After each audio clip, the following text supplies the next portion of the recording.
On achète la première fois, je pense, et après on recharge, ouais, c'est ça.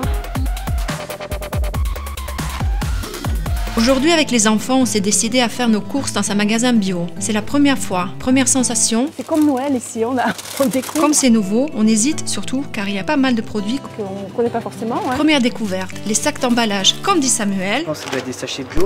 C'est plus facile à recycler ou à réutiliser. Léo, lui, son truc c'est le goût. Comme quoi les ados sont aussi très sélectifs dans leur choix. Car c'est meilleur quand c'est bio, quand ça vient d'ici. Pour les lessives, on comprend assez vite la différence. Plus besoin de jeter les bouteilles en plastique. Car on achète la première fois et après chaque fois que c'est vide, on revient ici, on remplit. Ça permet d'avoir un emballage qui dure très longtemps et qu'on vient re-remplir. Comme ça, on limite l'usage des emballages carton, plastique ou cellophane et ça vous évite d'avoir évidemment des poubelles qui s'engorgent. Il faut penser à laisser un sac dans la voiture. C'est vrai que ça nous demande des efforts.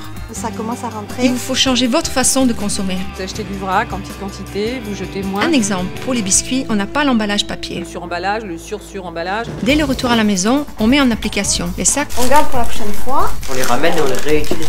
Et puis ce qui est bien, c'est que c'est vrai que ça prend moins de place aussi, ouais.